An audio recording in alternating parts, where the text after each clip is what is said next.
स्वागत है आपका आज के एपिसोड में। चलिए शुरुआत करते हैं पिछले अभ्यास प्रश्न के साथ। कभी कभी समाचारों में रहा प्रवाह पोर्टल किसके द्वारा लॉन्च किया गया है?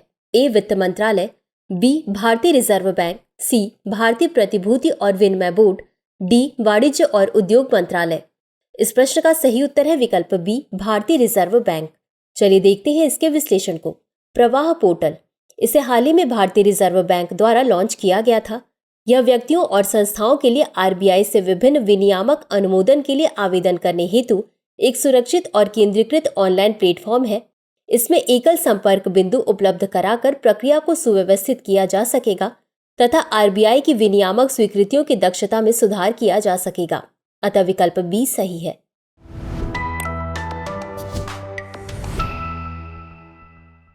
तो चलिए शुरुआत करते हैं आज के एपिसोड की पहले प्रश्न के साथ। भारतीय संविधान के प्रारूपण के संबंध में निम्नलिखित कथनों पर विचार कीजिए। 1. भारत के लिए संविधान सभा का विचार पहली बार 1934 में जे.एल. नेहरू द्वारा सामने रखा गया था। 2. संविधान सभा में केवल निर्वाचित सदस्य शामिल थे। 3. Doctor B R. अम्बेडकर ने संविधान सभा में उद्देश्य प्रस्ताव प्रस्तुत किया जिसमें भारत के संविधान के दर्शन को निर्धारित किया गया। उपर्युक्त में से कितने कथन सही हैं? ए केवल 1, बी केवल 2, सी सभी 3, डी कोई भी नहीं। इस प्रश्न का सही उत्तर है विकल्प डी, कोई भी नहीं। चलिए देखते हैं इसके विश्लेषण को। भारतीय संविधान का प्रारूपण, भारत के लिए संविधान सभा का विचार पहली बार 1934 में एम.एन. रॉय द्वारा रखा गया था। अतः कथन 1 सही नहीं है। संविधान सभा में ऐसे सदस्य शामिल थे जो आंशिक रूप से निर्वाचित और मनोनीत थे। निर्वाचित सदस्यों को प्रांतीय विधानसभा के सदस्यों द्वारा अप्रत्यक्ष रूप से चुना जाता था। अतः कथन 2 सही नहीं है।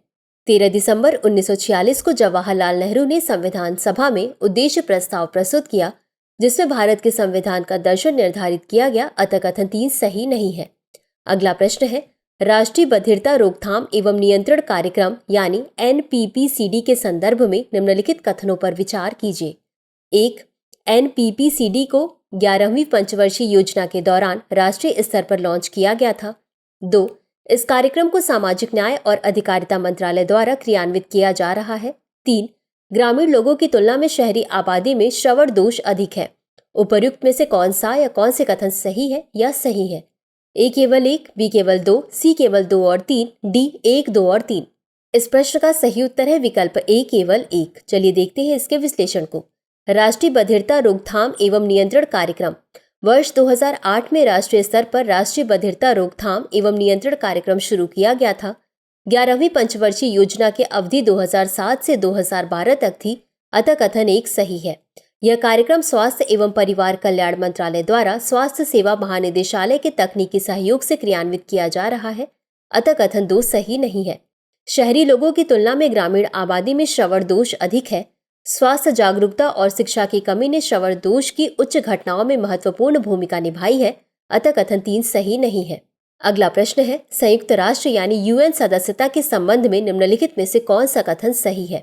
1. संयुक्त राष्ट्र सदस्यता चाहने वालों से शांतिप्रिय होने तथा संयुक्त राष्ट्र चार्टर के दायित्वों को पूर्ण करने में सक्षम और इच्छुक होने की अपेक्षा की जाती है। 2. सदस्यता आवेदनों को संयुक्त राष्ट्र सुरक्षा परिषद के 5 स्थायी सदस्यों के किसी भी विरोध के बिना अनुशंसा की आवश्यकता होती है। 3. भारत ने कभी भी किसी भी देश की संयुक्त राष्ट्र सदस्यता का विरोध नहीं किया है। उपर्युक्त में से कितने कथन सत्य हैं? ए केवल 1, बी केवल 2, सी सभी 3, डी कोई भी नहीं। इस प्रश्न का सही उत्तर है विकल्प सी सभी 3। संयुक्त राष्ट्र यानी यूएन सदस्यता, यूएन के लिए सदस्यता चाहने वालों से शांतिप्रिय राष्ट्र होने तथा संयुक्त राष्ट्र चार्टर के दायित्वों को पूर्ण करने में सक्षम और इच्छुक होने की अपेक्षा की जाती है। अतः कथन 1 सही है। सदस्यता आवेदनों को संयुक्त राष्ट्र सुरक्षा परिषद के 5 स्थायी सदस्यों से बिना किसी विरोध के अनुशंसा की आवश्यकता होती है, तभी संयुक्त राष्ट्र महासभा उन्हें स्वीकार कर सकती है। यदि P5 में से कोई भी अपनी वीटो शक्ति का प्रयोग करके नकारात्मक वोट देता है तो यूएनएससी की अनुशंसा खारिज हो जाती है। अतः कथन 2 सही है। भारत ने कभी भी किसी देश की संयुक्त राष्ट्र सदस्यता का विरोध नहीं किया है। भारत ने वर्ष 1947 में पाकिस्तान के संयुक्त राष्ट्र में प्रवेश और वर्ष 1971 में पीपुल्स रिपब्लिक ऑफ चाइना के प्रवेश का समर्थन किया है। अतः कथन 3 सही है। अगला प्रश्न है, 73वें संवैधानिक संशोधन अधिनियम 1992 के संबंध में निम्नलिखित कथनों पर विचार कीजिए। 1. इसने पंचायती राज संस्थानों और पीआरआई के सभी स्तरों पर अध्यक्ष के कार्यालयों में महिलाओं के लिए 1/3 सीटों के आरक्षण को अनिवार्य कर दिया। 2. महिलाओं के लिए आरक्षित कुल 1/3 सीटों में से 50% अनुसूचित जाति और अनुसूचित जनजाति की महिलाओं के लिए आरक्षित की जानी थी। उपर्युक्त में से कौन सा या कौन से कथन सही है? यह सही है। ए केवल 1, बी केवल 2, सी 1 और 2 दोनों, डी न तो 1 और न ही 2। इस प्रश्न का सही उत्तर है विकल्प ए केवल 1। चलिए देखते हैं इसके विश्लेषण को। 73वें संविधान संशोधन अधिनियम 1992 ने पंचायती राज संस्थाओं और पंचायती राज संस्थानों के सभी स्तरों पर अध्यक्ष के कार्यालयों में महिलाओं की 1/3 सीटों के आरक्षण को अनिवार्य कर दिया। अतः कथन 1 सही है। महिलाओं के लिए आरक्षित कुल 1/3 सीटों में से 33% अनुसूचित जाति और अनुसूचित जनजाति की महिलाओं के लिए आरक्षित होनी थी। अतः कथन 2 सही नहीं है। अगला प्रश्न है, निम्नलिखित में से कौन सा एक वैश्विक मूल्य श्रृंखला का सबसे अच्छा वर्णन करता है? ए, एक ऐसी प्रणाली जिसमें सभी उत्पादन प्रक्रियाएं एक ही देश में पूरी की जाती हैं। बी, एक ऐसी प्रक्रिया जिसमें उत्पादन खंडित होता है और विभिन्न देशों में विस्तृत होता है तथा प्रत्येक उत्पादन के विभिन्न चरणों में विशेषज्ञता रखता है। सी, अंतर्राष्ट्रीय स्तर पर केवल कच्चे माल का व्यापार करने की एक विधि। डी, कंपनियों के लिए केवल अपने देश के भीतर ही उत्पाद बेचने की रणनीति। इस प्रश्न का सही उत्तर है विकल्प बी। चलिए देखते हैं इसके विश्लेषण को। वैश्विक मूल्य श्रृंखला। वैश्विक मूल्य श्रृंखला अंतर्राष्ट्रीय उत्पादन साझाकरण को संदर्भित करती है। एक ऐसी घटना जहां उत्पादन विभिन्न देशों में की जाने वाली गतिविधियों और कार्यों में खंडित हो जाता है। यह एक ऐसी प्रक्रिया है जहां उत्पादन खंडित होता है और विभिन्न देशों में विस्तृत होता है तथा प्रत्येक उत्पादन के विभिन्न चरणों में विशेषज्ञता रखता है। वैश्वीकरण कंपनियों को आउटसोर्सिंग और गतिविधियों के ऑफशोरिंग के माध्यम द्वारा अंतर्राष्ट्रीय स्तर पर अपने कार्यों की पुनर्संरचना करने हेतु प्रेरित करता है। अतः विकल्प बी सही है। अगला प्रश्न है, निम्नलिखित कथनों पर विचार कीजिए। कथन 1, चक्रीय अर्थव्यवस्था का तात्पर्य लगातार नई सामग्री और उत्पाद बनाने के बजाय यथासंभव लंबे समय तक उनका उपयोग, पुनः उपयोग एवं पुनर्चक्रण करना है। कथन 2, रेखीय अर्थव्यवस्था प्रकृति से कच्चे माल को निकालने, उन्हें उत्पादों में बदलने और फिर उन्हें अपशिष्ट के रूप में त्याग देने के मॉडल पर आधारित है। उपर्युक्त कथनों के संबंध में निम्नलिखित में से कौन सा सही है? ए, कथन 1 और कथन 2 दोनों सही है तथा कथन 2 कथन 1 की सही व्याख्या करता है। बी, कथन 1 और कथन 2 दोनों सही है तथा कथन 2 कथन 1 की सही व्याख्या नहीं करता है। सी, कथन 1 सही है किंतु कथन 2 सही नहीं है। डी, कथन 1 सही नहीं है किंतु कथन 2 सही है। इस प्रश्न का सही उत्तर है विकल्प बी। चलिए देखते हैं इसके विश्लेषण को। चक्रीय अर्थव्यवस्था। चक्रीय अर्थव्यवस्था का अर्थ है लगातार नए उत्पाद बनाने के बजाय यथासंभव लंबे समय तक सामग्री और उत्पादों का उपयोग, पुनः उपयोग एवं पुनर्चक्रण करना है। व्यवहार में इसका तात्पर्य है कि अपशिष्ट का न्यूनतम उत्पादन करना है। अतः कथन 1 सही है। चक्रीय अर्थव्यवस्था पारंपरिक रैखिक आर्थिक मॉडल से भिन्न है।